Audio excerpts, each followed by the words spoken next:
सबैजनालाई स्वागत छ शेयर निन्जाको यो आजको विशेष श्रृङ्खलामा र आजको यो चाहिँ सिरिज रहेको छ हाम्रो भिडियोको र यो सिरिजको यो पहिलो पार्टमा चाहिँ हामी के डिस्कस गर्छौँ भन्दा नेपाल स्टक एक्सचेन्ज नेप्सेको ट्रेड म्यानेजमेन्ट सिस्टम टिएमएसमा पैसा कसरी लोड गर्ने, कोलाट्रल कसरी लोड गर्ने, धितो कसरी लोड गर्ने भन्ने बारेमा सिक्छौँ है त। कुनै पनि सेयर किन्नको लागि टिएमएसबाट कोलाट्रलको जरुरत पर्ने गर्दछ। यदि तपाईले आफ्नो ब्रोकर एकाउन्ट अथवा कुनै फाइनान्शियल इन्स्टिट्युसनमा गएर ब्ल्याङ्क चेक छोड्नु भएको छ धितोको रूपमा भने चाहिँ तपाईले यो प्रक्रिया गरिरहनु पर्दैन। तर यदि तपाईले त्यसो गर्नु भएको छैन भने चाहिँ यसरी कोलाट्रल डिपोजिट गर्नुपर्ने हुन्छ हैन। अनि आजकल नियमहरू पनि बदलिरहेको छ। पहिला चाहिँ कस्तो थियो भन्दा 50% कोलाट्रल भएपछि 5000 पैसा छ यदि हाम्रो धितो भने 10000 सम्मको सेयर किन्न पाइने भन्ने पनि थियो। अहिले चाहिँ अब भनौँ न ब्रोकर अनुसार फरक पनि छ यो नियम अनि चेन्ज पनि हुँदैछ। के कस्तो छ अब हामी त्यतातिर चाहिँ नजाउँ। र यो भिडियो सुरु गर्नुभन्दा अगाडि म चाहिँ तपाईहरुलाई टिएमएसमा लगइन गरेर देखाउन खोज्दैछु। टिएमएस को लगइन चाहिँ यो हो है।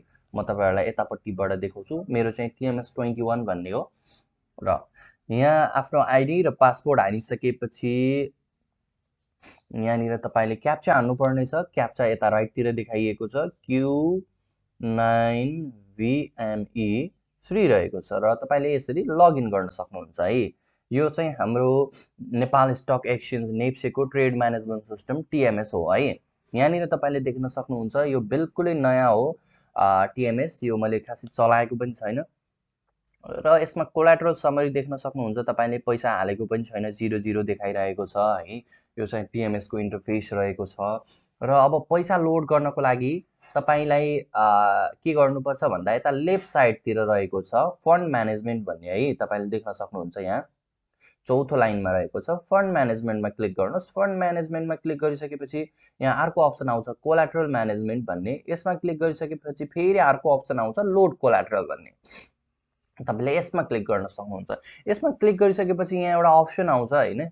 यो अप्सनमा चाहिँ सिलेक्ट बैंक भन्ने अप्सन छ। यहाँ दुईटा मात्र अप्सन छ। यदि तपाईसँग ग्लोबल आइएमई बैंकको इन्टरनेट बैंकिङ छ भने यसबाट पनि पैसा तिर्न सक्नुहुन्छ।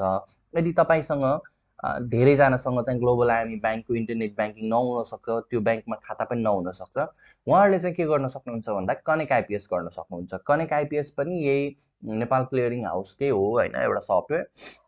यसबाट तपाईहरुले गर्न सक्नुहुन्छ र यसबाट यहाँ हामी कनेक्ट आइपीएस चुज गर्छौं है त। कनेक्ट आइपीएस चुज गर्छौं। यो कोलाट्रल डिपोजिटमा यहाँ केही पनि लेख्नु पर्दैन। अमाउन्ट लेख्छौं हामीले। अमाउन्ट यसरी हामीले अहिले तपाईलाई 10000 लेखेर देखाउँछौं र रिमार्क्समा चाहिँ शेयर लेखौं है त। र हामी अब सबमिट गर्छौं। यसलाई सबमिट गर्छौं यसरी। अनि यहाँ are you sure you want to deposit the fund लेखेको छ। यसलाई यस गर्नुपर्ने हुन्छ। यस गरिसकेपछि अब यो कनेक्ट आइपीएस को यसरी वेबसाइट खुल्छ। यसमा तपाईले अब आफ्नो आइडी हाल्नुपर्ने हुन्छ। मेरो आइडी चाहिँ यो हो। यसरी हाने अनि यहाँ type the character in the image भनेर एउटा क्याप्चा आएको छ। यसलाई तपाईले राम्रोसँग हेरेर हाल्नुपर्ने हुन्छ। यो अलि नदेखिने खालको छ र यसरी हालिसकेपछि साइन इनमा क्लिक गर्नुहोस्। साइन इनमा क्लिक गरिसकेपछि यहाँ पनि साइन इन क्लिक गर्नुहोस् आफ्नो पासवर्ड हानेर र यति गरिसकेपछि कनेक्ट आइपीएस को एउटा पेमेन्ट रिसिप्ट आउँछ। यसरी हेर्नुहोस् है। नेप्से को लागि तिर्न लाको हामीले हैन, क्रेडिटर पैसा 10000 तिर्न लाको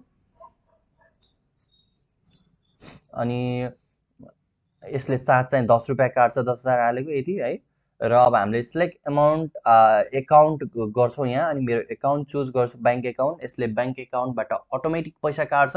यदि तपाईले कनेक्ट आइपीएस अहिलेसम्म बनाउनु भएको छैन यो के हो भन्ने लाग्छ भने त्यसको लागि मैले छुट्टै एउटा भिडियो बनाउने छु। कनेक्ट आइपीएस कसरी साइन अप गर्ने, कनेक्ट आइपीएस मा एकाउन्ट कसरी बनाउने र कनेक्ट आइपीएस मा बैंक कसरी लिंक गर्ने भनेर। कनेक्ट आइपीएस चाहिँ एउटा यस्तो सफ्टवेयर हो जसमा चाहिँ के हुन्छ भन्दा यसमा पैसा डिपोजिट गर्नु पर्दैन। तपाईले आफ्नो बैंक चाहिँ लिंक गर्न सक्नुहुन्छ यसमा हैन। अनि यसबाट पैसा तिर्यो भने तपाईको अटोमेटिक बैंकबाट नि पैसा काटिन्छ है। र अब हामी अहिले त्यतातिर जाँदैनौं र यसलाई सबमिट गर्नुस्। तपाईले यहाँबाट सबमिट गरिसकेपछि यहाँ वन टाइम पासवर्ड चाहिँ हाम्रो यो मोबाइलमा आउने गर्छ र केही समयपछि मोबाइलमा वान टाइम पासवर्ड आउँछ हैन। यो कोड चाहिँ अब तपाईले हान्नुपर्ने हुन्छ। यो कोड हानिसकेपछि मात्र बल्ल तपाईको यो पेमेन्ट चाहिँ सक्सेसफुल हुन्छ। मैले यहाँ वान टाइम कोड हान्दै छु र यसरी मैले सबमिट गरेँ है त। र यसरी सबमिट गरिसकेपछि यहाँ यसरी प्रोसेसिङ र पेन्डिङ भनेर देखाउँछ। केही समय पश्चात चाहिँ यो पैसा चाहिँ यहाँ देखाउँछ हैन। कहिलेकाहीँ चाहिँ 10-15 मिनेट पनि लाउँछ, कहिलेकाहीँ चाहिँ 2-3 मिनेटमा पनि हुन्छ हैन। यो चाहिँ अब धेरै कुराहरू हेरेर हुन्छ, त्यतातिर हामी नजाउँ। र यहाँ आइसकेपछि चाहिँ अब तपाईको पैसा एकैछिनमा आउनेछ हैन। कोलाटरल म्यानेजमेन्टमा गएर हेरिसकेपछि हैन, यसरी यहाँ देखाउँछ हैन। यहाँ रिफ्रेश गरौँ हामीले, यहाँ कम्प्लिटेड भनेर लेख्छ। भइसकेपछि यहाँ कम्प्लिटेड लेख्छ है। भइसकेपछि यसको लागि चाहिँ केही समय लाग्छ हैन। अनि तपाईलाई यहाँनिर पनि पैसा देखाउँछ। तपाईको माई कोलाटरल समरीमा 10,000 भनेर देखाउँछ है। त्यो कम्प्लिट भइसकेपछि केही टाइम लाग्छ त्यसको लागि।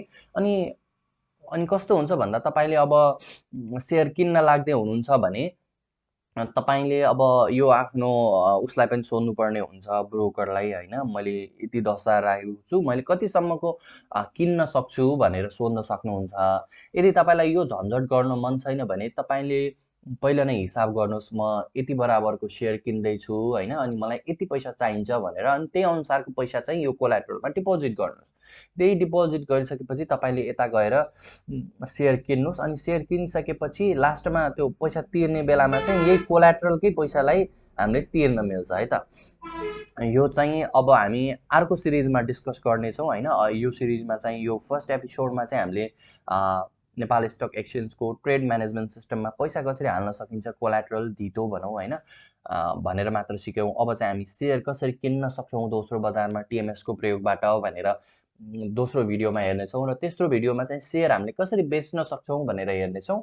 र मैले केही समय कुरिसकेपछि 4-5 मिनट कुरिसकेपछि यहाँ माई कोलाटरल समरीमा चाहिँ 10,000 देखाइसकेको छ। यसको मतलब हाम्रो टिएमएस एकाउन्टमा चाहिँ पैसा ट्रान्सफर भइसकेको छ। र हामीले चाहिँ सक्सेसफुल्ली कनेक्ट आइपिएसबाट 10,000 पैसा ट्रान्सफर गरिसकेका छौँ टिएमएस एकाउन्टमा। र यो पैसा हामीले अब सेयर किन्नलाई युटिलाइज गर्न सक्छौँ। र यहाँ बाहेक अन्त चाहिँ तपाईले यो पैसा कताबाट हेर्न सक्नुहुन्छ भनेर पनि म देखाउन गइरहेको छु। यहाँ कोलाटरल म्यानेजमेन्टमा गइसकेपछि तपाईँ क्लाइन्ट फन्ड ट्रान्सफर हिस्ट्रीमा जानुभयो भने पनि देखाउँछ। यहाँ अघि मैले टेस्ट गर्नको लागि मात्र ग्लोबल आइएमई ब्याङ्कबाट गरेको थिएँ, यो फेल्ड लेखेको छ। यता एनसीएचएल गर्नुभयो भने चाहिँ यो चाहिँ उसको हो, कनेक्ट आइपिएसको। यहाँनिर यी तपाईले सक्सेस भनेर देख्न सक्नुहुन्छ 10,000 रुपैयाँ है त। ल, भिडियो हेर्नुभएकोमा धन्यवाद। हाम्रो च्यानललाई सब्सक्राइब गर्न नभुल्नु होला र भिडियो मन परेमा लाइक, कमेन्ट र सेयर पनि गर्न नभुल्नु होला। धन्यवाद।